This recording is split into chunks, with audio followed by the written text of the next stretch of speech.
बिस्मिल्लाहिर्रहमानिर्रहीम। अस्सलाम वालेकुम नाज़रीन, आप यूट्यूब चैनल देख रहे हैं। मैं इमरान ख़ान हूँ। नाज़रीन, ये वाली तो बहस ही ख़त्म हो गई कि इमरान ख़ान साहब ने जेल कैसे काटी। आज इमरान ख़ान साहब के बेटे का एक इंटरव्यू आया, जुल्फ़ी बुखारी का भी है। CNN के जर्नलिस्ट ने एक बाकायदा प्रोग्राम जारी किया है जिसमें बहुत सारे इंटरव्यूज़ हैं, बहुत सारी चीज़ें सामने आ रही हैं, क्योंकि इमरान ख़ान साहब की जेल को 3 साल मुकम्मल हो गए हैं। उनके बेटे ने ना एक जुमले में सारा कुछ एक्सप्लेन कर दिया। उन्होंने कहा जी कि आई नो हिज कैरेक्टर, कि मैं उनके किरदार को जानता हूँ। Imran Khan is very very hard to shake, कि इमरान खान को तोड़ना जो है वो बहुत ही मुश्किल है, आप नहीं तोड़ पाएंगे। ये इमरान खान के बेटे ने कहा। बेटे से ज़्यादा बाप को कौन जानता है। तो ये वाली तो बहस ही ख़त्म हो गई ना कि इमरान खान ने जेल कैसी काटी, बहादुरी से काटी या नहीं काटी, वो अपने मौक़िफ़ पर डटा रहा या नहीं डट सका। ये वाली बहस ख़त्म हो गई। आज अगर कोई ये कहता है कि इमरान खान से ज़्यादा बहादुरी से नवाज शरीफ ने या जरदारी ने जेल काटी, तो वो अपने आप को धोखा दे रहा है। इमरान खान साहब का मुकाबला इन लोगों से अब है ही नहीं। यानी ये तो अपने आप को भी धोखा देने वाली बात है और पब्लिक को भी धोखा देने वाली बात है अगर कोई सवाल उठाए इस वक्त ये कि इमरान खान ने जेल कैसे काटी है। देखिए, इतनी सख्त जेल काटने के पीछे ना एक वजह यह है कि इमरान खान बेगुनाह थे। गुनाहगार आदमी जो होता है ना, वो कंप्रोमाइज़ हो जाता है। उसे पता है उसने गलत किया है तो उसे कोई ना कोई रास्ता निकालना पड़ेगा, कहीं ना कहीं कंप्रोमाइज़ करना पड़ेगा। जो बेगुनाह आदमी होता है वो डट जाता है अपनी बात के ऊपर। वो ये कहता है जब मैंने गुनाह किया ही नहीं तो मैं इसे कबूल क्यों करूं, ये जुल्म है, मैं इसके सामने खड़ा हो जाऊंगा। उसे वजह मिल जाती है। तो जब भी नवाज शरीफ या जरदारी पकड़े गए तो उनके पीछे बहुत सारे जराइम थे, तो उन्होंने हमेशा कोशिश की कुछ भी करके। परवेज़ मुशर्रफ के दौर में डील करके पाकिस्तान से भाग गए, आसिफ अली जरदारी भी डील करके पाकिस्तान से चले गए, फिर ये दोनों मुआहदे करके पाकिस्तान वापस आए, फिर नवाज शरीफ दोबारा पकड़े गए तो डील करके भाग गए, फिर बीच में जरदारी साहब ने स्टेटमेंट दिया वक्त सख्त आया तो ये भी भाग गए। तो इनकी ना भागने दौड़ने की बड़ी अच्छी तरबियत है, बड़ी अच्छी ट्रेनिंग है। लेकिन पहली मरतबा एक लीडर ऐसा आया जिसने बड़ी इस्तकामत के साथ जेल काटी है। ये जो इंटरव्यू है इसके कुछ हिस्से मैं आपके सामने रख देता हूँ। इमरान खान के बेटे ने, जुल्फ़ी बुखारी ने, इन लोगों ने बहुत सारी बातें की हैं। इनमें से चंद चीज़ें मैं आपके साथ अभी शेयर करता हूँ। कासिम खान, इमरान खान के बेटे ने कहा कि पाकिस्तान इस वक्त एक फ़ौजी आमिर के ज़ेरे साया है। आज़ादी इजहार और एहतजाज की हर आवाज़ को दबाने के लिए मुजाहिरीन के साथ सख्त और जालिमाना सलूक किया जा रहा है। ये इमरान खान को जड़ से मिटा देना चाहते हैं। 1992 के वर्ल्ड कप की फतह की सालगिरह पर उन्होंने तस्वीर जारी की, लेकिन उन्होंने इमरान खान की वर्ल्ड कप उठाने वाली तस्वीर जारी नहीं की। ये इमरान खान का चेहरा ब्लर कर देते हैं, ये एरेडिकेट कर रहे हैं, जो कि नामुमकिन है क्योंकि 95% अवाम इमरान खान के साथ खड़ी है। हुकूमत ने गुज़िश्ता चंद बरसों के दौरान होने वाले हर किस्म के एहतजाज के खिलाफ इंतहाई सख्त रवैया इख्तियार किया है, क्योंकि ये एक फ़ौजी आमरीत है। इसलिए उन्हें किसी भी किस्म की आज़ाद आवाज़ या एहतजाज को दबाने के लिए अपनी ताकत इस्तेमाल करने में कोई हिचकिचाहट नहीं है। उन्होंने हर मुमकिन तरीका इख्तियार किया। बाद औक़ात इन लोगों को भी यरगमाल बनाया गया जो इस निज़ाम के ख़िलाफ़ आवाज़ उठाते हैं। मुझे उम्मीद है कि ये लोग किसी हद तक असर डालने में कामयाब होंगे। एक सवाल उनसे किया गया कि इमरान खान शायद पाकिस्तानी रियासत की तारीख के सबसे मशहूर पाकिस्तानी है, क्या आपको क्रिकेट की दुनिया, खेलों की दुनिया या सियासी दुनिया से कोई हमायत मिल रही है? तो इस पर इमरान खान साहब के बेटे ने बड़ा तफसीली जवाब दिया। कासिम खान ने कहा कि हमें कई क्रिकेट कप्तानों की जानिब से हमायत ज़रूर मिली है। कभी कभार सियासत में मौजूद कुछ लोगों की जानिब से भी कोई ना कोई बयान सामने आ जाता है, लेकिन कुछ भी बड़ा नहीं हुआ और ना ही कोई ऐसी चीज़ हुई है जिससे सूरत हाल में किसी नुमाया अंदाज में फ़र्क पड़ा हो। जब भी लोग वहाँ जो कुछ भी हो रहा है उसके बारे में आवाज़ उठाते हैं तो हमारे लिए उम्मीद की एक छोटी सी किरण पैदा होती है। लेकिन मैंने बहुत जल्द ये सीख लिया कि ये उम्मीद ज़्यादा देर कायम नहीं रहती और लोग दुनिया में होने वाले दूसरे मामलात की तरफ मुतवज्जे हो जाते हैं। हकीकतन इसके लिए किसी की जानिब से बड़े और मौसर इकदाम की ज़रूरत है। लेकिन मैं ट्रंप जैसे लोगों की तरफ देखूंगा जिनके साथ हमारे वालिद के अच्छे ताल्लुकात थे। मैं समझता हूं कि जब पाकिस्तान में मौजूदा हुक्मरान उन्हें नोबल अमन इनाम, क्रिप्टो करेंसी और कुदरती मादनियात की पेशकश कर रहे हों तो कारोबारी नुक्ता नज़र से ये कहना समझ में आता है कि ठीक है, अब यही लोग पाकिस्तान पर हुक्मरानी कर रहे हैं। ये डोनाल्ड ट्रंप ने कंप्रोमाइज़ किया क्योंकि फ़ायदे मौजूदा हुक्मरानों के साथ जुड़े हुए थे। लेकिन ये बदउनवान लोग हैं, ये ऐसे मुजरिम हैं जिन्हें कानून की हुक्मरानी और किसी किस्म की इज्जत और असूल की कोई परवाह नहीं है। ये अपने मुआहदों की पासदारी भी इस तरह नहीं करेंगे जैसे हमारे वालिद करते थे। मैं ये बात ज़ाती नुक्ता नज़र से नहीं कह रहा, बल्कि इसलिए कह रहा हूँ कि इमरान खान एक ऐसे शख्स हैं जो कानून की हुक्मरानी, जमहूरियत और मुनसिफाना मामलात पर यकीन रखते हैं। फिर कासिम खान ने अपने बारे में कहा, उन्होंने कहा जी मैं आज जितना परेशान हूँ इससे पहले कभी इतना परेशान नहीं हुआ। इमरान खान से 5 महीने में जब आखिरी मरतबा हमारी गुफ्तगू हुई तो वो अपने इलाज और दीगर कैदियों के इलाज के हवाले से काफ़ी परेशान थे। इन जेलों में कैदी हेपाटाइटिस की वजह से मर रहे हैं। इमरान खान की आंख का इलाज ना करवाना परफेक्ट मिसाल है। इमरान खान को 3 महीनों तक तकलीफ रही लेकिन किसी ने तवज्जो नहीं दी। जब हमारी इमरान खान साहब से बात हुई तो वो काफ़ी बेचैन थे।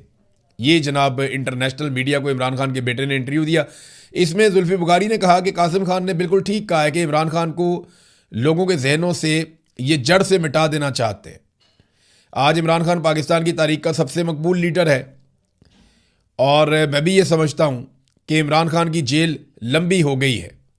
इमरान खान की पॉपुलैरिटी इतनी है, जितने वो आज मकबूल हैं नवाज शरीफ, बिलावल, ये लोग कभी भी उतने मकबूल नहीं हैं।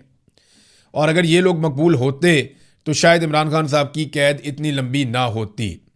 इमरान खान ने असूलों के पक्के होने की वजह से मार खाई है, ये भी जुल्फी बुखारी ने कहा।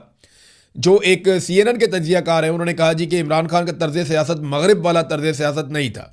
इमरान खान मगरिब की सियासत पर अफगानिस्तान के हवाले से सवालात उठाते थे और मेरा भी यही ख्याल था कि इमरान खान को 6 से 8 महीनों में छोड़ दिया जाएगा, लेकिन ऐसा नहीं हुआ। पाकिस्तान में फ़ौज का सियासत में बहुत बड़ा किरदार है। अमेरिका के लिए इंसानी हकूक़ बड़े मानी रखते हैं। तो ये एक इंटरव्यू था जिसमें बहुत सारी चीज़ें शामिल थी इमरान खान साहब को लेकर, लेकिन इमरान खान साहब को बिल्कुल कैद तन्हाई में रखा हुआ है। 3 साल मुकम्मल हो गए हैं और निज़ाम इसके बावजूद एक कदम आगे नहीं बढ़ पाया। आज क्योंकि 3 साल मुकम्मल हो गए तो पाकिस्तान तहरीक इंसाफ ने एहतजाज करना था, तो उन्होंने एहतजाज किया। बड़े पैमाने पर लोग निकले, पंजाब के मुख्तलिफ शहरों में निकले, कराची में निकले, सिंध में निकले, लोगों ने बलूचिस्तान में एहतजाज किया। खैबर पख्तूनख्वा में जो जलसा है वो रिपोर्टिंग मैं आपको अगले वीलॉग में करूँगा, तफसील के साथ बताऊँगा कैसा जलसा हुआ, किस नौइयत का जलसा हुआ, लेकिन वहाँ पे सरकार ने किन चीज़ों पर पाकिस्तान तहरीक इंसाफ के लोगों पर जोर डाला है वो मैं आपको अभी बता देता हूँ। पंजाब में बड़ा क्रैकडाउन किया गया पाकिस्तान तहरीक इंसाफ के कारकुनों पे, और ये क्रैकडाउन गुज़िश्ता चंद दिनों से जारी था। पुलिस लोगों के घरों पे, डेरों पे छापे मार रही थी, दफातर पे छापे मार रही थी। और अब बिलाखिर जब लोगों ने एहतजाज किया तो लोग निकल आए। लाहौर ऐवान अदल के मनाज़िर हमने देखे, बड़े पैमाने पे लोग निकले, बहुत सारी गिरफ्तारियां भी हुई, कई और जगहों पे भी गिरफ्तार किया गया पाकिस्तान तहरीक इंसाफ के कारकुनों को। अलग अलग शहरों में एहतजाज हुआ, सरगोदा में बहुत बड़ा एहतजाज हुआ, गुजरावाला में, सियालकोट में, रावलपिंडी में, हर जगह पाकिस्तान तहरीक इंसाफ के मियाँ वाली में लोग निकले हैं। ऐसा नहीं है कि नहीं निकले, लेकिन जितने बड़े पैमाने पर निकलने चाहिए थे वो नहीं निकल पाते। उसकी वजह यह है कि हसीना वाजिद वाली पॉलिसी रखी हुई है मरीम नवाज़ ने पंजाब में। आसिम मुनीर और मरीम नवाज़ ने इतना जुल्म किया पंजाब के अंदर, इतना जबर किया पंजाब के अंदर कि लोगों को कुचल कर रख दिया। तो लोगों के लिए बड़ा मुश्किल है कि वो अब निकल कर एहतजाज करें। मिडिल क्लास होती है, आपको पता है। हाँ, लेकिन जिस दिन सारे निकलेंगे उस दिन फिर आप देखिएगा यहाँ पे तमाशा क्या लगेगा पंजाब में, और वो दिन हम भी देखेंगे, आप भी देखेंगे। बहरहाल पाकिस्तान तहरीक इंसाफ ने गिरफ्तारियों के बावजूद एहतजाज ज़रूर किया है। पेशावर से जब जलसे के विजुअल्स आएंगे आपके साथ मैं शेयर करूँगा। वहाँ पे सरकार ने मना किया है सुहेल अफरीदी और उनकी टीम को कि आपने लॉन्ग मार्च की तारीख का ऐलान नहीं करना। हम आपके साथ कुछ मामला तय कर रहे हैं, कुछ चीज़ें बेहतर हो जाएंगी। आप लॉन्ग मार्च की तारीख देने से गुरेज करें और लॉन्ग मार्च में जाने से या इस किस्म की कोई हिकमत अमली बनाने से आप गुरेज करें। यह कहा गया सरकार की जानिब से पाकिस्तान तहरीक इंसाफ की क़यादत को। लेकिन इसके बदले में पाकिस्तान तहरीक इंसाफ की क़यादत ने कहा ठीक है जी, आप इमरान खान की बहनों की मुलाकात करवा दें मंगल वाले दिन। बुध को हमारा जलसा है, हम अनाउंसमेंट नहीं करेंगे। इमरान खान साहब से जेल में मुलाकात कराएं, इमरान खान साहब की बहनों की, और जो बातचीत होती है वो बातचीत हमें पता चल जाए। इमरान खान साहब जो कहेंगे हम वैसे आगे बढ़ जाएंगे। अगर आपका ये दावा है कि इमरान खान साहब के मामलात को आप हल कर रहे हैं या मामलात आगे बढ़ रहे हैं और हम किसी किस्म की अनाउंसमेंट ना करें, तो उसके लिए ज़रूरी है कि फिर आप इमरान खान साहब से उनकी फैमिली की मुलाकात करवा दें। फिर इसका जवाब जो है वो सरकार ने या पाकिस्तान की मिलिट्री एस्टेब्लिशमेंट ने, जो बीच में पैगाम रसां थे, जो सवाल जवाब हो रहे थे, उन्होंने इसका जवाब देना मुनासिब नहीं समझा। तो पाकिस्तान तहरीक इंसाफ के बाद अब रास्ता कोई नहीं है। पेशावर जलसे में लोग बहुत बड़े पैमाने पर निकल के खैबर पख्तूनख्वा के मुख्तलिफ इलाकों से आ रहे हैं, लेकिन जो दावा किया गया कि 10 लाख लोग यहाँ पे इकट्ठे किए जाएंगे, क्या 10 लाख लोग इकट्ठे हो जाते हैं? देखिए, अगर 1 लाख आदमी भी इकट्ठा हो जाता है ना पेशावर जलसे में, तो ये बहुत बड़ी कामयाबी होगी। अगर 1 लाख आदमी भी इकट्ठा हो जाता है पेशावर जलसे में, तो आप ये समझ लें कि फिर खतरे की घंटी पाकिस्तान की फेडरल गवर्नमेंट और स्टैब्लिशमेंट के लिए बज गई। लेकिन टारगेट 10 लाख का रखा है, तो जब मुकम्मल हो जाएगा जलसा तो हम आपको इसके बारे में बताएंगे। बहरहाल सुहेल अफरीदी को ऐलान तो करना पड़ेगा लॉन्ग मार्च का, और इन्हें डेट अब देनी पड़ेगी।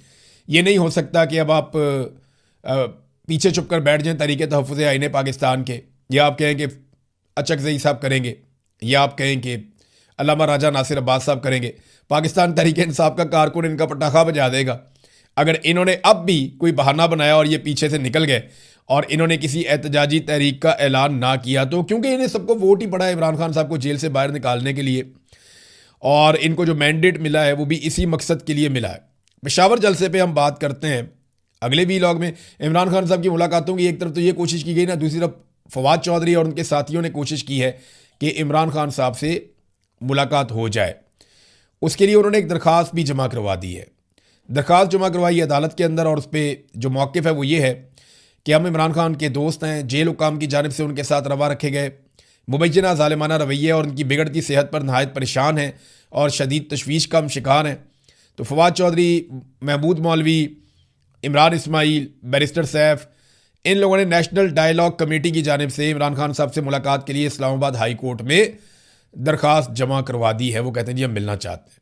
वो कहते हैं जी हम ये समझते हैं कि मुलाकात की इजाज़त दी जाए, और एस्टेब्लिशमेंट से दरख्वास्त करते हैं कि फैसिलिटेट किया जाए और मुलाकात करवाई जाए। देखें, ये मुलाकात एस्टेब्लिशमेंट की या आसिम मुनीर की मर्ज़ी के बगैर तो होगी नहीं, और उनकी शराइत के ऊपर ही मुलाकात होगी अगर होगी तो फवाद चौधरी का या उनके साथियों का ये मानना है कि कोई रास्ता निकाल कर इमरान खान को फ़िलहाल बाहर लाना चाहिए जेल से, और इस वक्त एस्टेब्लिशमेंट के साथ लड़ाई रोक देनी चाहिए। ये इनका मौक़िफ़ है। इन्हें यह लगता है कि इमरान खान साहब को बाहर निकालें और एस्टेब्लिशमेंट के साथ फ़िलहाल इस लड़ाई को रोक दें, क्योंकि इससे इमरान खान साहब को बाहर निकालने में मदद नहीं मिल रही, और जब तक इमरान खान बाहर नहीं आएंगे कोई फ़ायदा होगा नहीं। नाज़रीन, ये तशद्दुद जो हुआ कारकुनों के ऊपर या गिरफ्तारियाँ हुई, उसमें एक सहाफ़ी हैं नातिक रेहान, ये आज टीवी के जर्नलिस्ट हैं लाहौर में। इनको पुलिस वाले डंडे मार मार के घसीट के लेकर जा रहे थे। मैंने वो वीडियो देखी, वो बड़ी तकलीफ हुई कि यार एक सहाफ़ी हैं, आप उन्हें डंडे मार रहे हैं, आप घसीट कर लेकर जा रहे हैं, आसपास आपको सारे सहाफ़ी आवाज़ें लगाकर बता रहे हैं, वो खुद भी बता रहे हैं कि मैं जर्नलिस्ट हूँ।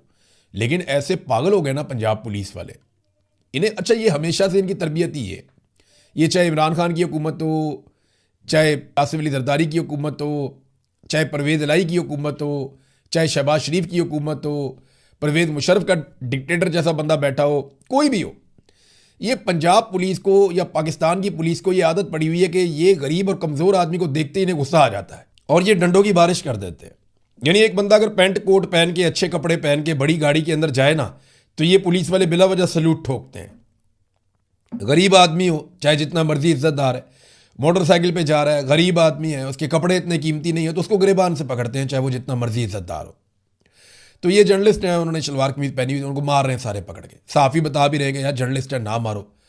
बहरहाल उन्हें छोड़ दिया गया है और पुलिस ने कहा जी हमसे गलती हो गई, लेकिन ये गलती नहीं है, ये रवैया है, ये पुलिस का रवैया है कि जहाँ पे किसी कमज़ोर को देखो मारना शुरू कर दो, ज़्यादती शुरू कर दो। नाज़रीन, आज यौम इस्तेहसाल कश्मीर भी मनाया जा रहा है, ये भी बात हमें अपने जहन में रखनी है। यानी 5 अगस्त को इमरान खान साहब गिरफ्तार हुए, ये पाकिस्तान का सबसे बड़ा मसला है। मकबूजा कश्मीर जो इंडिया के ज़ेर इंतज़ाम कश्मीर है, उसका जो सबसे बड़ा मसला है वो क्या है? वहाँ जो सबसे बड़ा मसला हुआ था वो ये कि 2019 में 5 अगस्त को भारत ने कश्मीरियों का जो एक ख़ास स्टेटस है वो उनसे छीन लिया। तो कश्मीरियों का इस्तेहसाल किया गया। पाकिस्तानी इसे मनाते हैं यौम इस्तेहसाल कश्मीर के तौर पे, और वो पाकिस्तानी जगह जगह बैनर पोस्टर लगा रहे हैं, हुकूमत लगा रही है, सरपरस्ती कर रही है, और उसमें ये कहा जा रहा है जी बड़ा जुल्म हो रहा है, बड़ी ज़्यादती हो रही है, मकबूजा कश्मीर के अंदर लोगों को, निहत्ते लोगों को मुहासरा करके मारा जाता है, उन पर तशद्दुद किया जाता है, उन्हें परेशान किया जाता है। लेकिन ये सारा कुछ तो आज़ाद कश्मीर में भी हो रहा है, मुहासरा तो आज़ाद कश्मीर में भी हो रहा है, बड़े पैमाने पर फोर्सेस तो आज़ाद कश्मीर में भी दाखिल की गई हैं। 100 के करीब लाशें गुज़िश्ता 2 महीनों में आज़ाद कश्मीर में गिर गई हैं। तो जब 100 लोगों को कत्ल किया गया, तो जो रियासत 100 लोगों को कत्ल करे, वो किस मुंह से, वो सरकार किस मुंह से यौम इस्तेहसाल कश्मीर मना सकती है और भारत को तनकीद का निशाना बना सकती है? आप इनके कारनामे चेक करें। मैं आपके सामने गार्डियन की एक खबर रख रहा हूँ। ये द गार्डियन एक बड़ा मकबूल अखबार है, हम सब इसे जानते हैं। इन्होंने एक खबर छापी है, the former Pakistani minister arrested over alleged child rape in 1990s Manchester. ये नादरीन एक बंदा है, इसकी तरह शक्ल आप देखें, रुखसार नाम है इसका, बंदे का नाम है रुखसार, चौधरी रुखसार। ये अभी इलेक्शन जीता है आज़ाद कश्मीर में और नून लीग के टिकट पे इलेक्शन जीता है, लेकिन पिछले साल 2024 में इसे गिरफ्तार किया गया था बरतानिया में। यानी बरतानिया में इसे गिरफ्तार किया गया था किस वजह से कि इसने बच्चों का रेप किया था। बच्चों के रेप की वजह से, उनके इस्तेसाल की वजह से, बच्चों के साथ जुल्म करने की वजह से इसको बरतानिया में गिरफ्तार किया गया, क्योंकि इसने माजी में ऐसे घिनौने जराइम किए थे मुबैना तौर पे। और बरतानिया में ये सारा मामला तब खुला था जब बहुत सारे जो बच्चे बड़े हो गए वो बताना शुरू हो गए, बहुत सारे लोगों ने राज खोल दिए कि जनाब ये बंदे हैं जिन्होंने ये जुर्म किए थे। तो 2024 में, उससे पहले ये सिलसिला एक्चुअली शुरू हो गया था, 2024 में इसको गिरफ्तार कर लिया गया था, चौधरी रुखसार को। तो ये पाकिस्तान वापस चला गया अपनी बेल करवा के।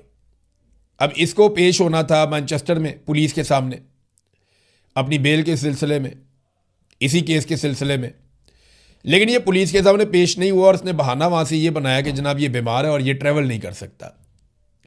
लेकिन उस बीच में सोशल मीडिया पे वीडियोज़ आई तो उन्हें पता चला बरतानिया में पुलिस को, सिस्टम को, कि भाई ये बंदा तो कैंपेन चला रहा है अपना इलेक्शन लड़ने के लिए। तो ये 62 साला चौधरी रुखसार ने माजी में मुबैना तौर पे बच्चों के साथ जिनसी ज़्यादती की हुई है बरतानिया में। इस बुनियाद पे ये गिरफ्तार भी रहा, तो ज़मानत करवा के ये पाकिस्तान चला गया। अब ये वापस जाके वहाँ पे शामिल तफ्तीश नहीं हो रहा या उनके सिस्टम को जवाब नहीं दे रहा और पाकिस्तान में इलेक्शन लड़ रहा है।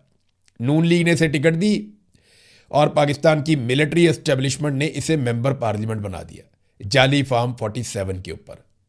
ये हो रही है जी पाकिस्तान में सियासत, और ये कर रही है पाकिस्तान की एस्टेब्लिशमेंट पाकिस्तान में। बलूचिस्तान से एक मरतबा फिर बड़ी खौफनाक खबरें आई हैं, ये मेरे साथ मौजूद हैं, मेरे सामने, मैंने देख रहा हूँ। लेकिन इन चीज़ों पे हम बात करेंगे बाद में। एक कौमी हुकूमत बनाने की भी बात की जा रही है, उस पर चेयरमैन बैरिस्टर गौहर का एक स्टेटमेंट है, उसकी बड़ी बाज़गश्त है। ये सारी चीज़ें जो है वो आपके सामने हम रखेंगे अगले वीलॉग में। अब तक ले इतना ही, अपना ख्याल रखिएगा, अपने इस चैनल का भी। अल्लाह हाफ़िज़।